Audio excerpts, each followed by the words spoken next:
Hi, this is paragraph 36 of the chapter on Trills in Karl Philipp Emanuel Bach's Versuch über die wahre Art, das Klavier zu spielen.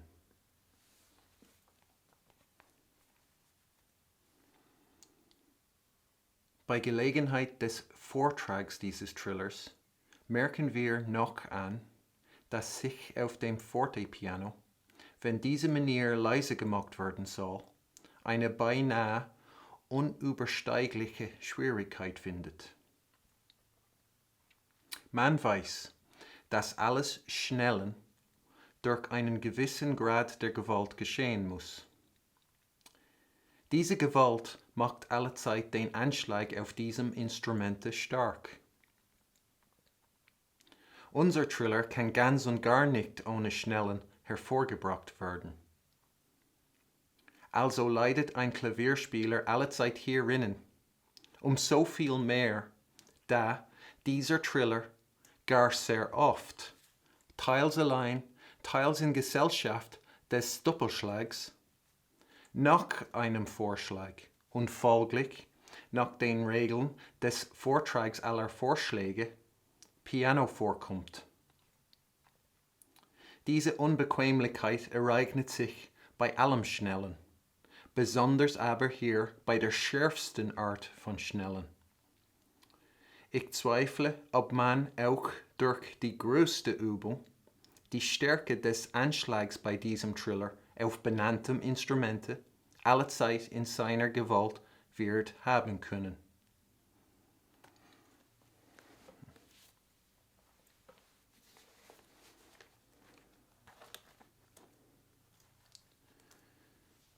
So, here's Bach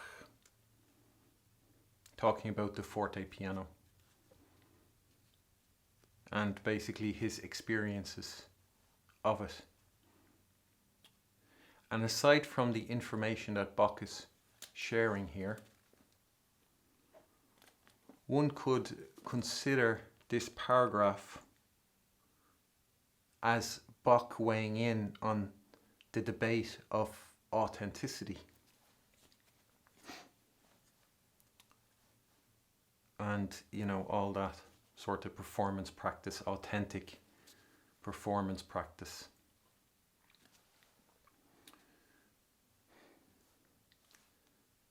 And what I am going to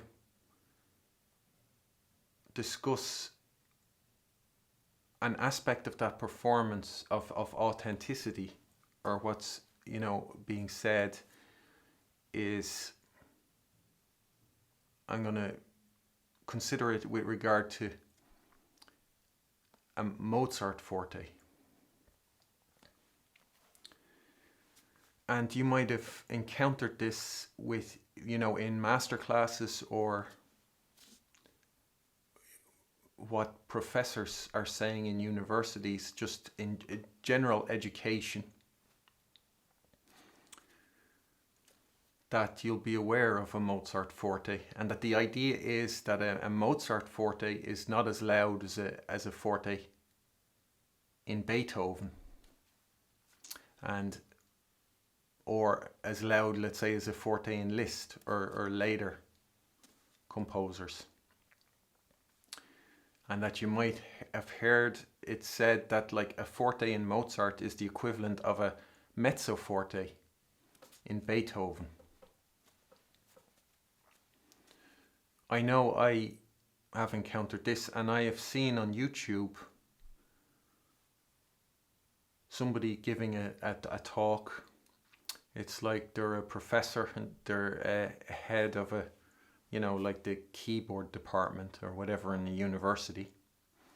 And it's nobody I've ever talked to, or it's not somebody I know personally. But they were talking about, it was like a sort of a TED talk sort of an idea, and there were people in the audience taking notes and whatever, teachers and students and stuff like that. And this person was talking about the Mozart forte, and he was talking about it in relation to you know, his big answer. The speech, the talk culminated in the reveal of a big answer, and the big answer was the word education. That was the big answer. And you know, a Mozart forte will be seen as a proof of cultivation or sophistication, maturity, education, restraint, all these things. So when you hear, and you know, there's, well, so when you come across a performer who plays a Mozart forte and who distinguishes Mozart in all these, you know, true, like I said, all Lilliput has, and believe me, I get sick in myself hearing myself talk about Lilliput. But you know, if you notice, Galileo, when he was writing about, he was sort of supporting Copernicus in the whole idea that the Earth revolves around the sun, and not the other way around. Not and saying, no, look, when you say the Earth is the center of the universe, you're wrong. So Galileo supported Copernicus in that, and he called the others simplicus or something like that, you know, so like with the idea of simpletons or something. So what did Galileo do? It was Galileo, and then there was Lilliput. And you'll see Bach talks about Lilliput. You know, he mentions in his chapter on performance, he talks about Lilliput's books, and that he says you'll find Lilliput's books out there, which must seem kind of rather shocking, the idea that there were lots of books out there in Bach's time that people were reading, people were gravitating to, and Bach was saying these books are Lilliput, and they're all wrong. It must be strange when Lilliput now thinks of the people back then as simpletons, as Neanderthals. It must be strange to think that there was lots of books out for exactly those people that Lilliput professors will talk about and preside over. Just like they, you know, the idea of a mature, a cultivated, an educated performer is one who stands above Mozart, presides over him, and you know, just like a parent will ration what they give a child, the good performer will ration what he gives Mozart. And one of those things is how the educated performer, the Lilliput performer, will ration Mozart, and when it comes to his forte. So their answer to what constitutes an authentic Mozart performance is a Mozart forte. So a forte that's not as loud as other fortes of music that comes later, the music, i.e. romantic music, or, you know, you could think of people like Bartók or Prokofiev then as well, or later on. And this Mozart forte, this is an example of what I said about Lilliput. You know, what they have is notes and volume control. And so what will be the main way Lilliput approaches the question of authenticity? One of them will be volume control. And their defense for that is, they'll say, the instruments then a days, like the forte piano, what Bach is talking about here in this paragraph, they weren't as loud. So a forte on a piano, a forte on Mozart's forte piano won't be as loud as a forte on a grand piano. Therefore, one should not play as big a forte on the grand piano if one wants to be authentic. And so this is their answer. This was the answer that that Lilliput professor giving his talk was armed with. And this is the answer that all the people, you know, they're all the same. They all say the same things. This is what they're armed with. And one could see this here as, like I said, Bach weighing in on that debate. And let's say Bach time traveled into the future now, and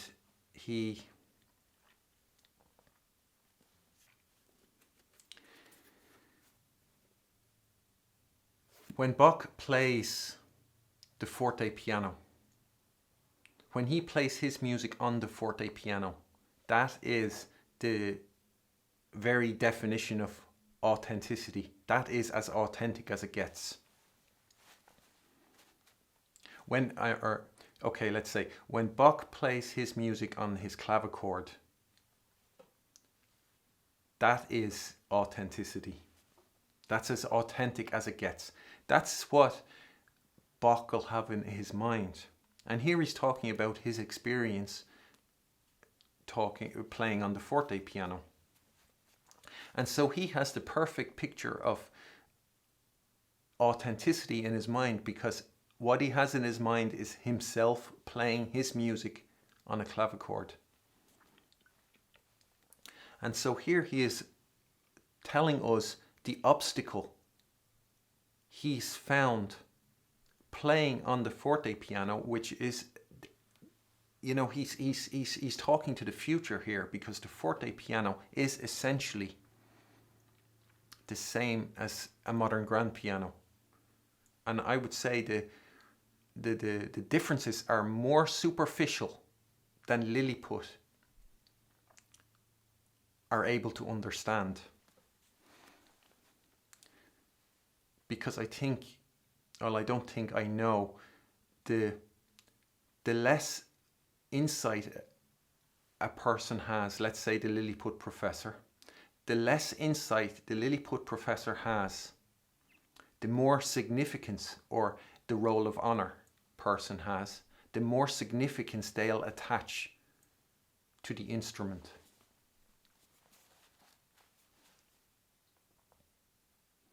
So Bach travels to the future, and he goes to this role of honor person. If you think it was somebody in giving a master class who said about this Mozart forte, or like this professor giving his talk about Mozart forte, and that the answer is education.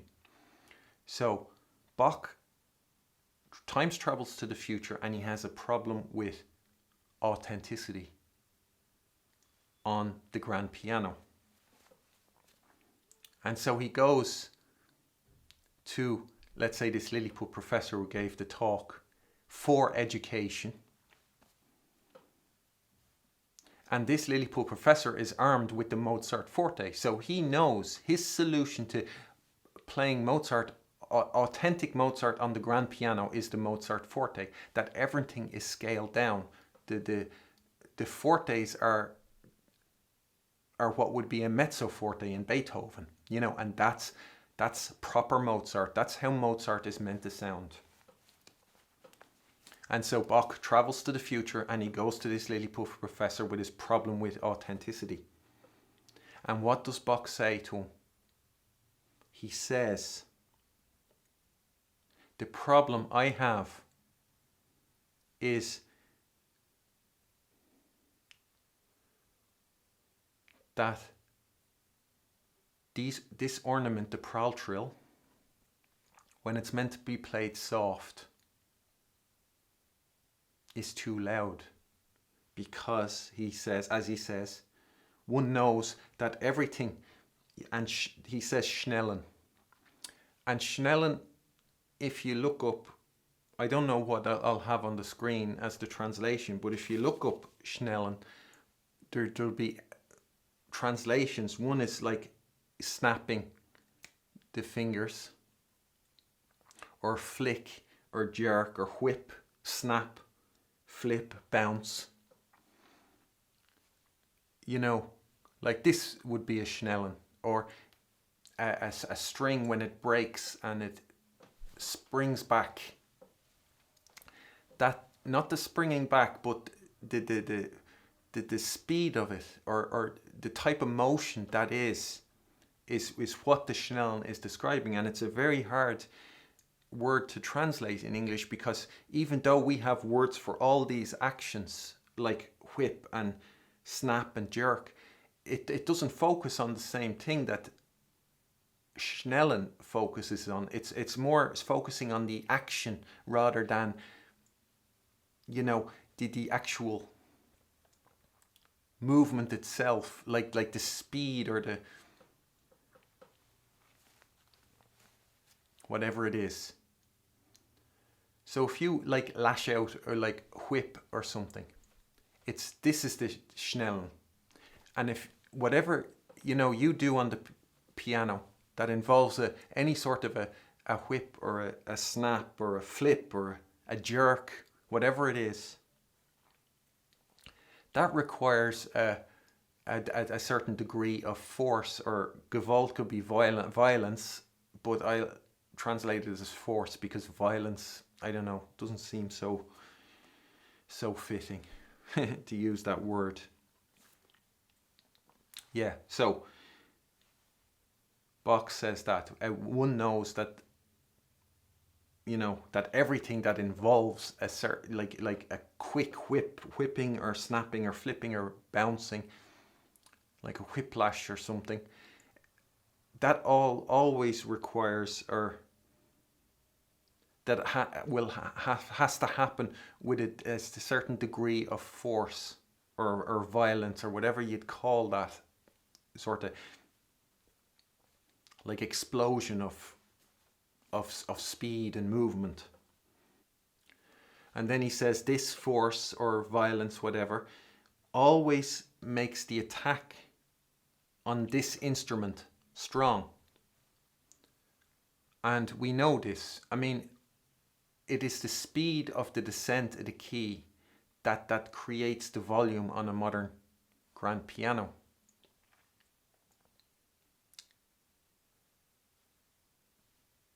It's not the weight.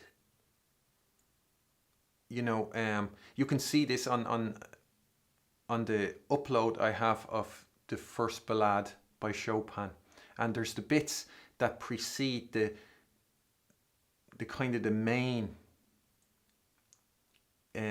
tune in the piece, that it comes back 3 times, you know, it appears 3 times, first in a sort of a simple cantabile kind of a singing line with a simple accompaniment, then it comes back in big chords and octaves, and then it comes back again in fast broken harmonies. And before the time it appears in chords, there's a section before that, and that section, like that idea, comes back again before the coda. And there's these diminished harmonies and a repeated note. And if you listen to that upload, and if you listen to the sound of the piano and the quality of the tone that's produced on those fast repeated notes, and how it's a maximum of volume created. And if you look at my actual hands producing that sound, it looks like they don't fit. It looks like like I took the audio from somewhere else and just dubbed it over what I'm doing, because you don't see in the movement. If you close your eyes and imagine what it takes to create that sound that I create with that speed, You might imagine a real sort of a violent movement to create it, but I don't. You don't even, like, you don't see my fingers moving because the hand is in the way, but you don't even see the hand moving. You don't see any movement really. Yet I create a big sound, a big speed and a big sound with that.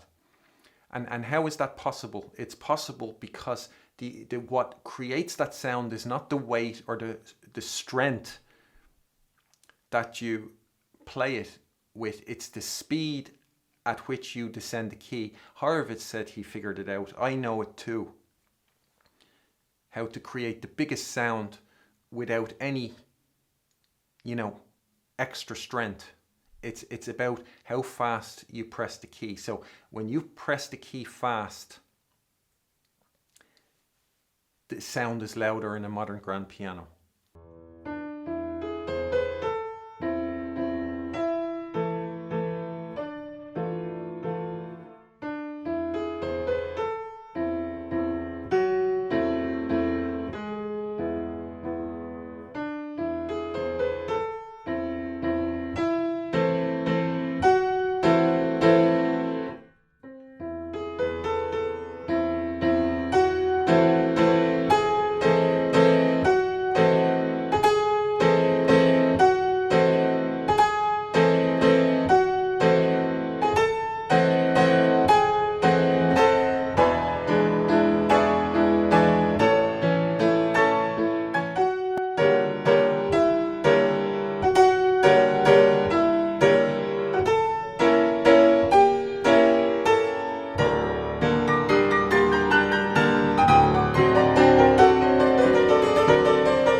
So you'll agree with that, what Bach says about that this Gewalt, this force, or the speed, what it actually is, because you can create, like I do in the Chopin Ballade, I create the biggest sound possible without the force, just through speed. There is a force to create the speed, but it's not like, the way you'd see a Lilliput performer when they're playing big chords on a piano on stage. They'll lift up off this piano stool while they're doing it, and like with the idea that the sound is being created by their weight going into the key, and that is totally wrong. It's totally superfluous. It's rather comical when it's but it'll entertain the audience, because if you think of a circus, people like clowns and what clowns do, and so these clownish sort of jumping up on the stool when you play big chords. It's entertaining for people, just like a clown's routine is entertaining. It's totally superfluous. You see that, like, even for the intelligent listener, they will hear that performer is hardly creating any sound on the piano. It's rather small, the sound he creates. So the jumping up has nothing to do with it.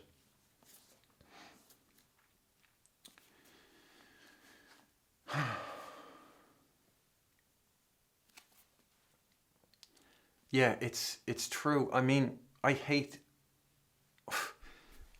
saying these things. But it is actually true. It does not have anything to do with the sound. This is Lilliput.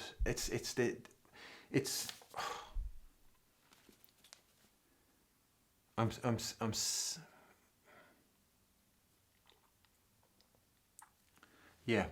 So, but the speed does create the sound. The speed creates the sound, and when you're talking about the fastest notes there is, like what he says, the schärfste Art von Schnellen. So you're talking about a flick, like the fastest flick or whip or whatever it is, the fastest type of that will affect the speed of the keys, and the speed of how fast the key descends affects the volume on the piano. So yes, the fastest sort of whip will create a strong tone.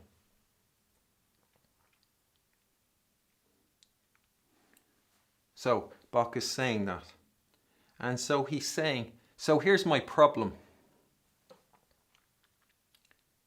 These Prall trills or the, Prall and the Doppelschlag. So this is like a Prall trill combined with a turn. So the turn, the Doppelschlag, the Prall and the Doppelschlag comes after the Prall trill.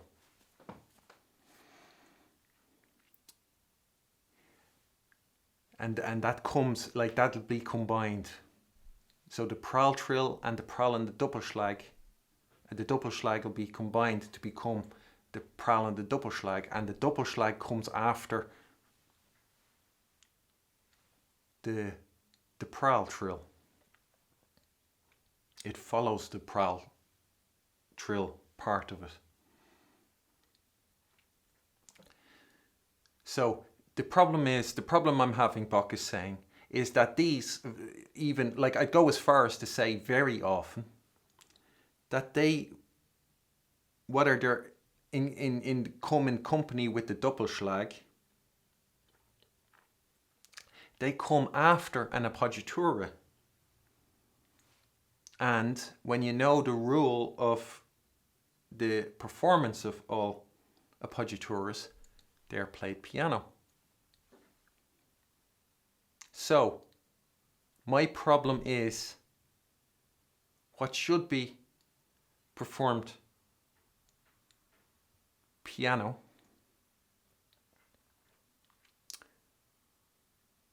is too loud.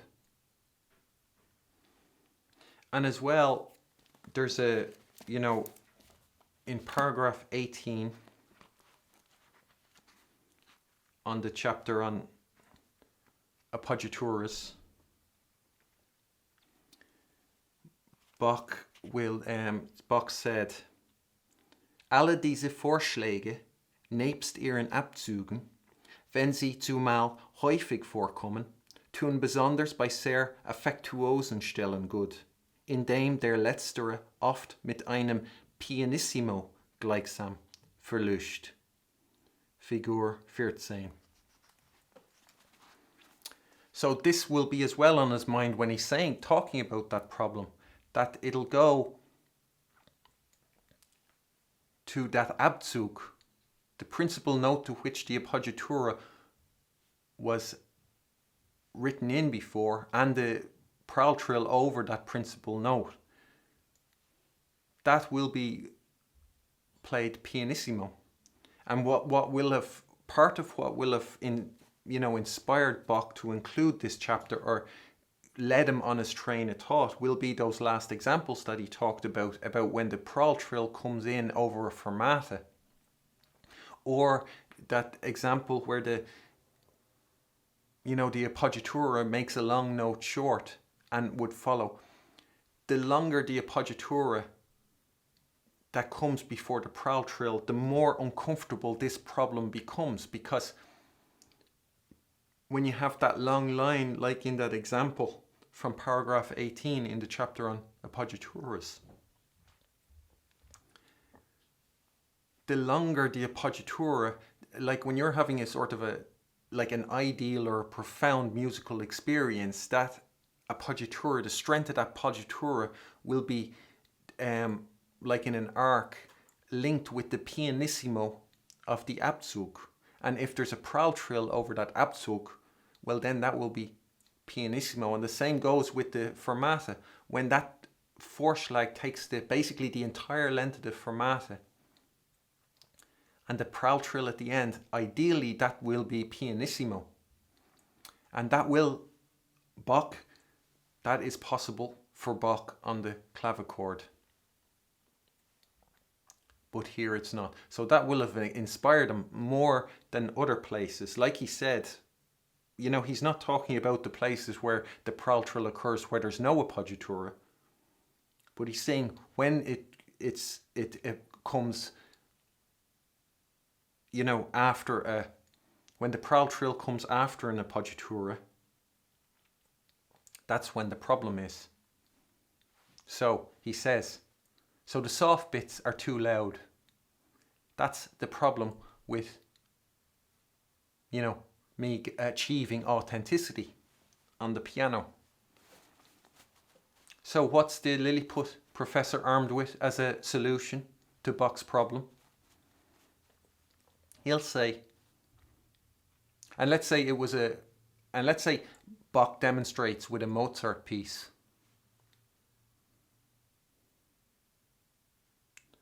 The Lilliput professor will say, you play a Mozart forte. So what you do is you make everything that's loud less loud. So if the forte, let's say we're thinking of a forte in Beethoven, so so it's a Mozart piece, and that Lilliput professor will say, instead of playing that forte in Mozart forte, you play it mezzo forte, and accordingly you make everything else softer. So if a Mozart forte becomes a mezzo forte, then a Mozart's mezzo piano will become a piano. A Mozart piano will become a pianissimo and all that. So that's their answer to Bach's problem. Make the fortes quieter. So what do you think Bach will do with that answer, with that solution? What will he know when he hears that? He will know that all that does is exacerbate the problem. It makes those loud bits that are meant to be quiet even louder, because you'll know in, let's say, painting, that what makes the brightest part of a painting bright is the darkest part, is the contrast. The brighter you want a spot in a painting, the darker you have to make other parts of the painting. If you have a bright spot in a painting and around it is bright, that bright spot won't be bright anymore. It'll look normal. And so it makes making everything else around it, in the case of Mozart, quieter, because Mozart's forte piano was quiet. You are making that loud bit, that obstacle to authenticity, even worse. It's even louder.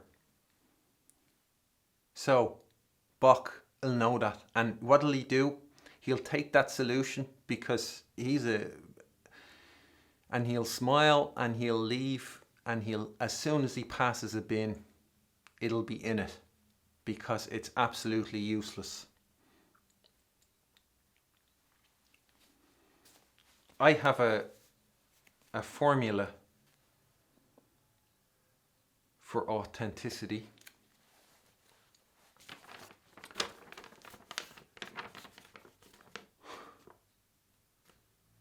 Which I'm going to share now. But let's say Bach went to somebody with that problem, and that person said, as a possible solution to the problem he's having on the forte piano, because this is his actually experience, when he says he doubts anybody will always have the strength of the attack of these prowl trills under the control on a forte piano, he is as well talking about himself, because if he always had the strength of the attack of the prowl trill under his control, he would have said what one can do to achieve that. So this is his experience he's talking about on the forte piano. So if somebody had said to him as a suggestion, okay, there's this quiet bit is too loud, and if a person came to him and says, well, what if you made everything else around it louder? What would Bach think of that solution? He would think, yeah, if I make everything else around it louder, then that bit that's too loud won't, relatively speaking, won't seem as loud anymore, because there's a new scale has been established. Bach will think that is the better solution of the two. And it might not be ideal. He might like playing the prowl trill on the clavichord the way it is possible, and ideally he might like to achieve that pianissimo with the prowl trill, because I think, I don't know, I've never played a clavichord.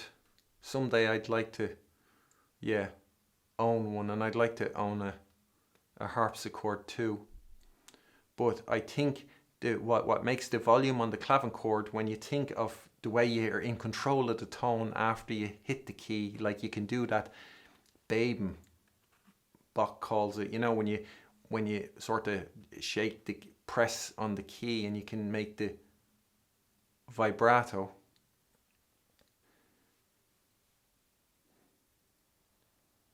You can, it's because with the modern grand piano, there's that double escapement mechanism. So, which means that as soon as the hammer hits the key, it comes right away, and that helps with the speed and whatever with the grand piano. But it means as soon as you press the key, you've no more control over the tone. Whereas with the clavichord you do, because the hammer stays in contact with the string. And so I would imagine the clavichord has more to do with weight in terms of producing volume. That weight will play a role aside from just the speed of the descent of the key. So I could imagine that with a light touch you can play fast on a clavichord without bringing up the volume. So Bach, if there's one, and so they could say, well, it could be that you have to play that appoggiatura louder than you might have had were you playing a clavichord to achieve an appropriate relationship to the Abzug, to the prowl trill over that note. That is pulling the appoggiatura onto it. And Bach might think, I think that might be the only answer. And so my formula here, it is, so I kind of made a mathematical formula, and the formula goes, it's P plus M times I equals A. So P plus M multiplied by I equals A. So P is equal, P stands for performer, M stands for music, I stands for instrument, and A stands for authenticity. So with this formula and the variables, as long as the constants stay the same, the variables don't need to be accurate for the formula to be accurate. As long as those variables don't change, because those variables, they represent the answer. So with this formula, this formula tells you exactly how Mozart sounds on a forte piano and exactly how Mozart sounds on a grand piano, on a modern grand piano. So P, it will represent Mozart, and I'll assign P a number. And so since it's Mozart himself playing, I'll give him the number 10, like a 10 out of 10. So Mozart is 10. Now this 10 represents Mozart If you want to know what is this 10, if you could actually stand in front of Mozart and looking at him, that is what that 10 is. That is the answer. So that answer is as accurate as can be. That is the absolutely most accurate representation of Mozart, because what does 10 represent? It represents Mozart as he's standing there in front of you, as he actually is. That is what that 10 means. And so I'll assign the music M a number. And so this is Mozart playing, and I'll say it's a movement of one of his sonatas. So this is the piece, this is what Mozart is playing. He's playing a movement of one of his sonatas, and I'll give that as well a 10. Yeah. And so what does that 10 represent? That 10 represents that piece of music. Yeah. And then I is the instrument. So this will be Mozart playing a movement of one of his sonatas, a specific movement, which is represented by the number 10, and he's playing it on a forte piano. And so I'll assign what number I'll assign to represent the forte piano is, I'll call it 5, because you know, like a forte piano, you could argue that it's half of a modern grand piano. If you think of it like the number of strings, the size of it, all these elements, it's kind of half what a modern grand piano is. So I'll give that. So the number 5 will represent the instrument. And I choose, and it doesn't matter how, like, I configure the formula, that doesn't stop it. You know, I could have said it was P multiplied by M multiplied by I equals A, and it would still be as accurate as it being P plus M times I equals A. That doesn't matter, because these are the variables. They're insignificant. They're irrelevant. As long as they don't change, you know, what they represent, they stay true. And so I did it P plus, just for the ease of that, we don't get bogged down in the mathematics of it. And I choose these numbers as well because they're easy to multiply and add.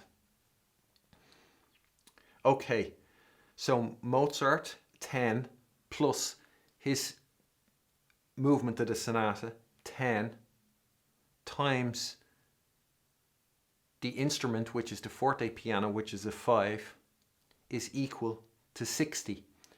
So, and then 60 represents what you'd hear if you were to sit there and witness Mozart playing his let's say a sonata, his sonata on a forte piano. And what number represents that? The number that represents that is 60. So 60 is Mozart actually playing one of his sonatas on a forte piano. That's what that number represents, and that number is as accurate as can be.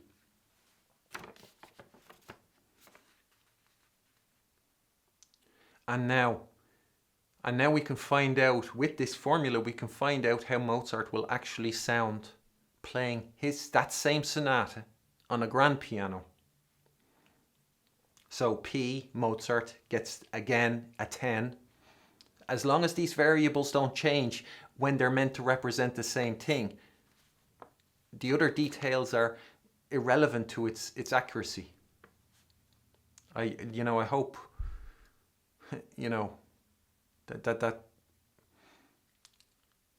that should be understandable. So Mozart is 10, and the sonata, we've already assigned it a 10. That stays the same. He's playing the exact same sonata. It's the exact same person, Mozart, playing the exact same sonata, so that gets a 10 again. But this time he's playing it on a grand piano.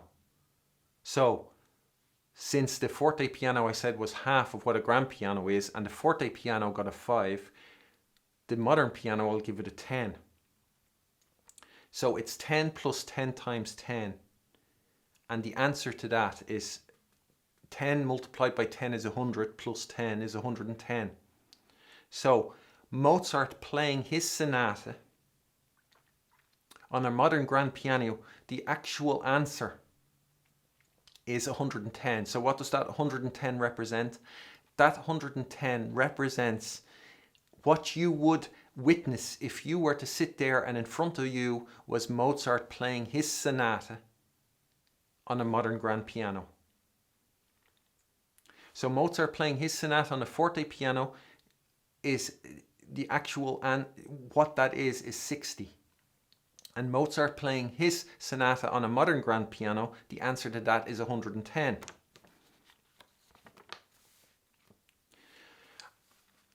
And you can see with the maths, with the principle of maths, how that, when is that formula correct? You can see those two versions of the formula, they are both correct mathematically. You'd put a tick after them.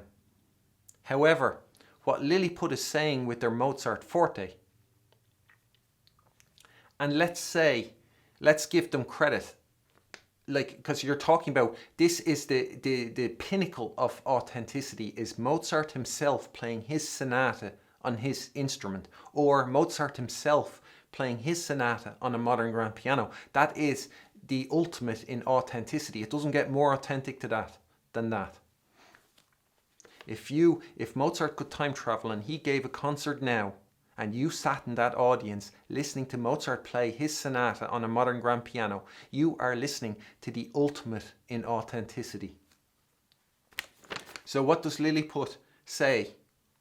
And let's give them credit and say they achieve a 10. That they achieved the level that it's not them playing the piano, but Mozart playing, that they're doing everything that Mozart would have done, that they are doing that. So they get a 10, to be generous. And then they're playing Mozart's music, and let's say they are actually able to play music. Well, then that gets a 10, 2. And then they're on the modern grand piano, and they get a 10. And what do they come up with then in their performance with their idea of a Mozart forte? Their formula will read 10 plus 10 times 10 equals 60. Because 60 was what Mozart got on his forte piano. And Lilliput will think, because it was on a forte piano and they're doing the Mozart forte on a grand piano, they think authenticity means 10 plus 10 times 10 equals 60. But if you know the maths, you will know that that formula is incorrect. 10 plus 10 times 10 is not equal to 60. It's equal to 110. So that's their understanding of authenticity with their Mozart forte.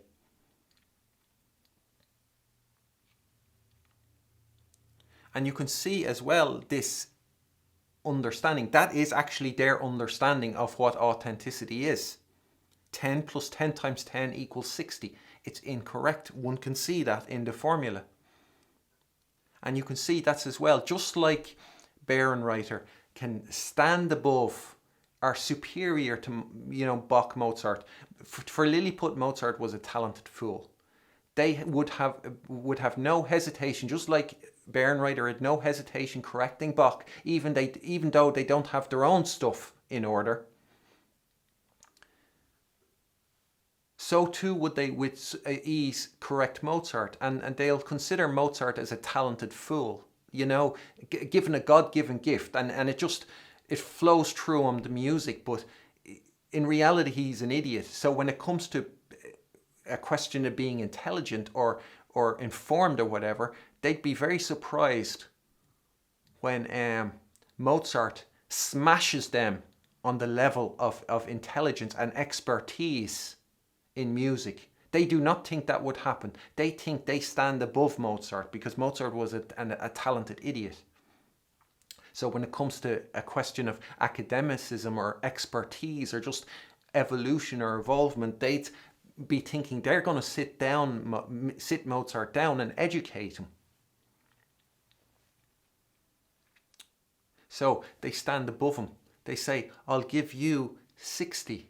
And then, and then they'll play giving Mozart 60 instead of 110 because they stand above him.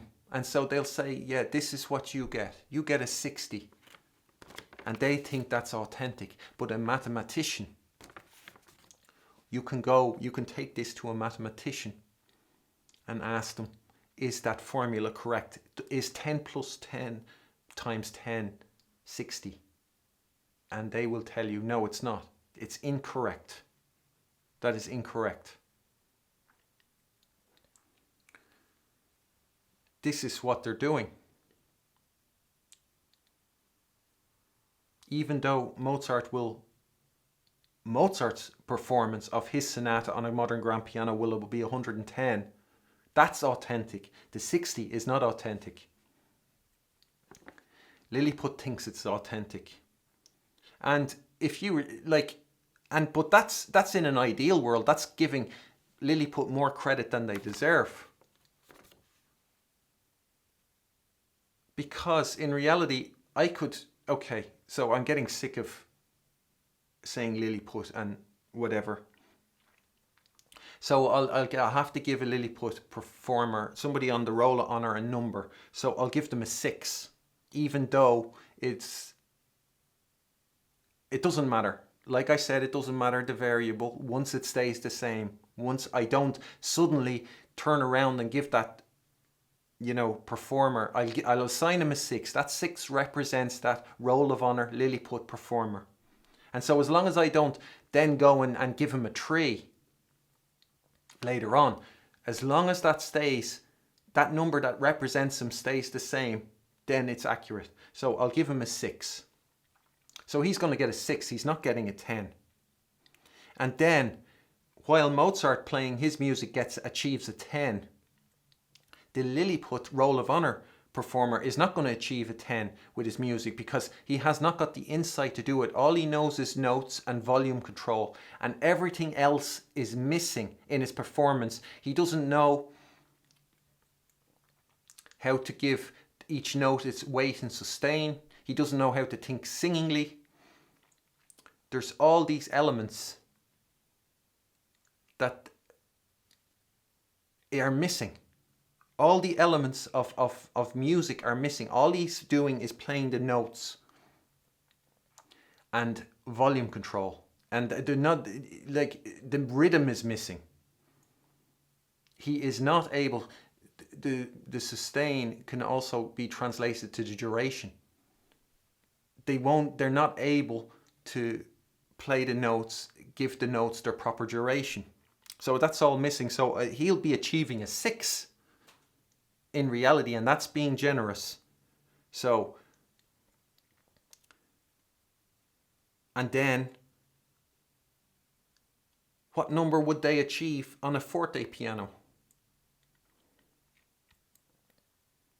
And let's say that Lilliput performer is playing on a forte piano, then the instrument would get a 5. So what is the authentic result?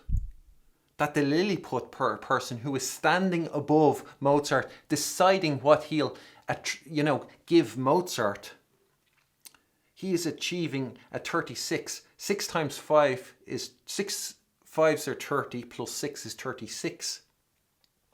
So on the forte piano, that Lilliput performer is achieving a 36. And then the same piece on a grand piano, that Lilliput performer, the grand piano, gets a 10. So it's 6 plus 6 times 10 is equal to 6 times 10 is 60 plus 6 is 66. They're achieving 66 on the grand piano. But they don't give a 66.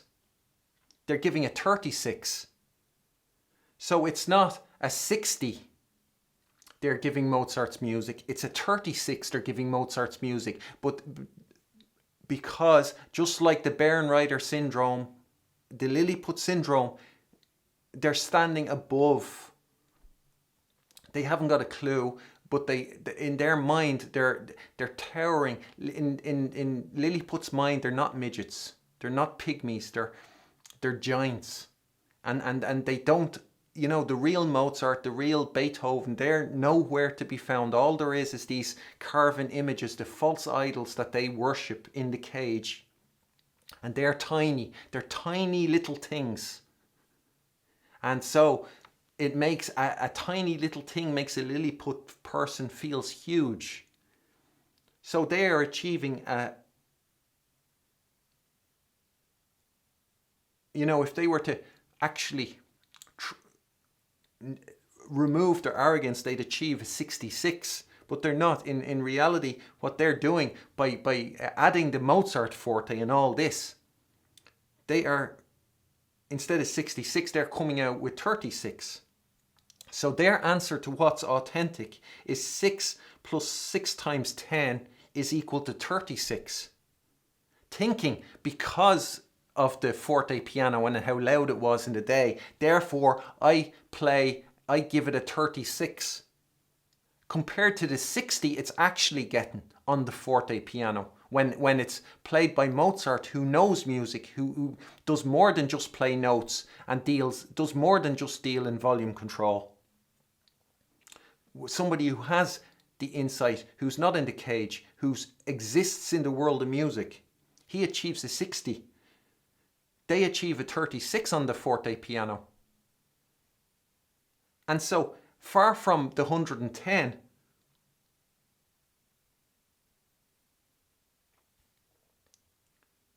in their performance, you know, in their idea of what's authentic, far from 110, what they think they're doing is giving it 60, but in reality, they're giving it 36.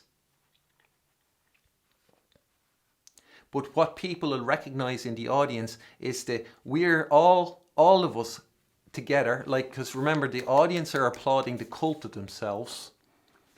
We are all standing above Mozart, and what better person to feel superior over than somebody who's perfect,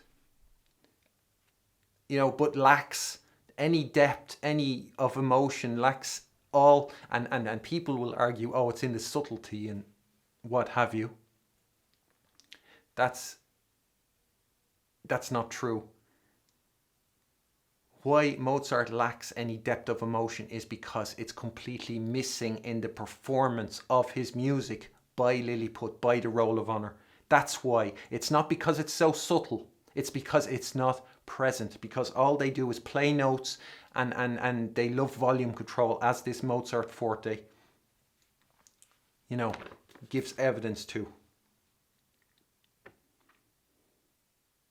So they achieve a 36 thinking it's the 60, and they're as far away from that 110 as possible.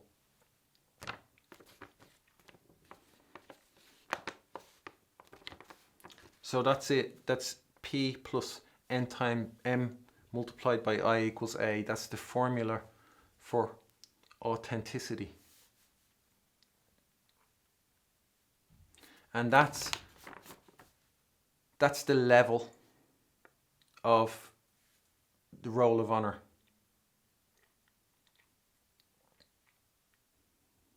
Okay, I'll leave it there for today, and I'll pick up where I left off in the next video. Thanks. Bye.